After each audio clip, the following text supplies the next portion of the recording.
Hello friends, welcome to my channel rewind history. आज हम लोग सोर्सेज ऑफ हिस्ट्री के बारे में पढ़ेंगे, यानी कि इतिहास को जानने के लिए, उसको समझने के लिए, उसका अध्ययन करने के लिए हमारे पास क्या क्या स्रोत हैं, कौन से ऐसे स्रोत हैं जिनके आधार पर इतिहासकार तथ्यों का संकलन करता है और उसमें अपनी कल्पनाओं के आधार पर इतिहास लेखन का कार्य करता है। तो चलिए आज की क्लास शुरू करते हैं। देखते हैं सोर्सेज ऑफ हिस्ट्री। तो इतिहास के जो स्रोत हैं वो 3 प्रकार के हैं मुख्य रूप से: पुरातात्विक स्रोत, साहित्यिक स्रोत और विदेशी यात्रियों के वृत्तांत।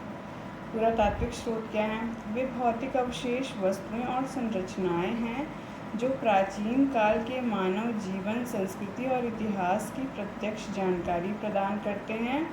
उदाहरण: अभिलेख, स्मारक, भवन, सिक्के और मूर्तियाँ। यानी कि जो पुरातात्विक स्रोत हैं वो मुख्य रूप से भौतिक अवशेष हैं, यानी कि ऐसे स्रोत जो हमें लिखित रूप में तो प्राप्त नहीं होते, लेकिन उनके आधार पर इतिहासकार जो हैं वो इतिहास की गणना करते हैं, तथ्यों का संकलन करते हैं और ये समझने का प्रयास करते हैं कि तत्कालीन समय में किस प्रकार की मानव की जीवन शैली रही होगी, या उसकी कला किस प्रकार की रही होगी, या मानव के जीवन से जुड़े हुए विविध पहलू किस प्रकार से चल रहे होंगे। प्रागैतिहासिक काल को समझने के लिए पुरातात्विक स्रोत ही इतिहास की एकमात्र सामग्री हैं। अब देखिए, प्रागैतिहासिक काल जिसके विषय में हमें कोई भी लिखित या साहित्यिक स्रोत प्राप्त नहीं होते हैं, ऐसे काल के विषय में जानने, समझने एवं अध्ययन करने के लिए हमारे पास पुरातात्विक स्रोत ही एकमात्र स्रोत हैं, जिन्हें कि इतिहासकार जिनके आधार पर तथ्यों का संकलन करते हैं और इतिहास का अध्ययन करते हैं। इतिहास में जितने भी रिसर्च वर्क भी हो रहे हैं प्रागैतिहासिक काल के संदर्भ में, उनका भी आधार जो है वो पुरातात्विक स्रोत ही है, क्योंकि मानव का जीवन प्रागैतिहासिक काल में असभ्य एवं बर्बर था। वो लिखना पढ़ना नहीं जानता था, यानी उसके द्वारा छोड़े गए हमें कोई भी लिखित स्रोत जब उपलब्ध ही नहीं होते तो हमें अध्ययन के लिए पुरातात्विक स्रोतों पर ही निर्भर होना होता है। तो इस प्रकार पुरातात्विक स्रोत जो हैं वो एक ऐसे काल के अध्ययन के लिए अत्यंत महत्वपूर्ण हो जाते हैं जिसके विषय में हमें कोई भी और स्रोत प्राप्त नहीं होते हैं। अब चलिए आगे देखते हैं साहित्यिक स्रोत।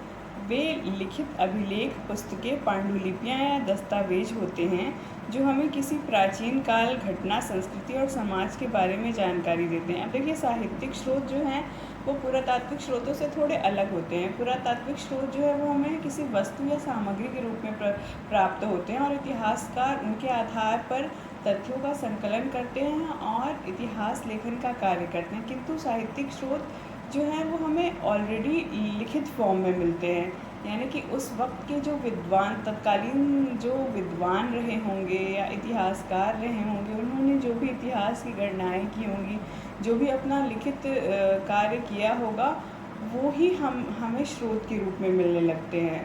तो ऐसे स्रोतों को हम साहित्यिक स्रोत कहते हैं। अब देखिए, जैसे पुराने समय में या प्राचीन काल में हमें बहुत सारी पांडुलिपियाँ प्राप्त हुई हैं जो तत्कालीन समय में लिखी गई थी। तत्कालीन जो विद्वान उस समय मौजूद रहे होंगे, उन्होंने जो देखा, समझा, सोचा होगा, जो तत्कालीन जीवन शैली, मानव का जीवन से जुड़ी जितनी भी चीज़ें होंगी या उनके प्रति उनकी समझ जिस प्रकार से होगी, उस प्रकार से उन्होंने हिस्ट्री को लिखने का या तथ्यों को संकलित करने का प्रयास किया होगा। अब वही लिखित दस्तावेज हमें मिलते हैं और उनको इतिहासकार जो हैं वो अपने अध्ययन का बेस बनाते हैं, आधार बनाते हैं।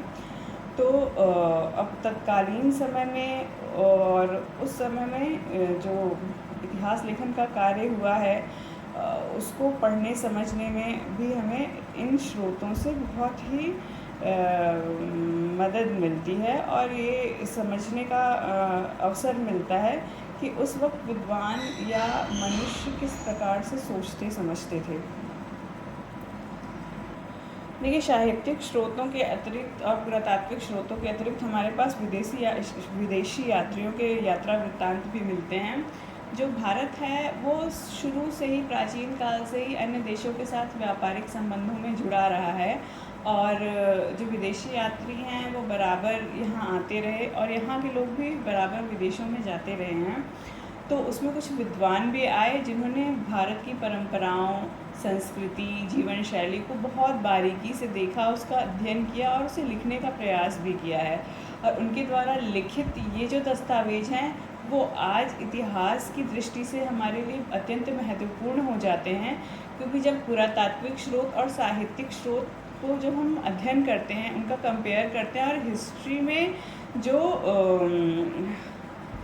एक हिस्ट्री को एक ऑथेंटिसिटी के साथ पढ़ने का जब प्रयास करते हैं तो ये स्रोत हमें बहुत ही मददगार साबित होते हैं, क्योंकि जब इन दोनों ही स्रोत, पुरातात्विक स्रोत और साहित्यिक स्रोतों में जब कभी हमें क्लैश देखने को मिलता है तो ये विदेशी यात्रियों के विवरण भी हमें कुछ हद तक मददगार साबित हो सकते हैं। और इनमें जो विदेशियों की हमारे बारे में सोच थी या देखने, हमारे जीवन शैली, परंपराओं को देखने का तरीका था, उसके बारे में भी जानने को मिलता है। साथ में ये भी जानने को मिलता है कि तत्कालीन समय में उनके देश में किस प्रकार से चीज़ें चल रही थी या जीवन शैली किस प्रकार से थी, परंपराएं क्या थी, मान्यताएं क्या थी या उनकी संस्कृति किस प्रकार से थी, क्योंकि उन्होंने भी लिखने के दौरान कई बार कंपैरिजन किया है।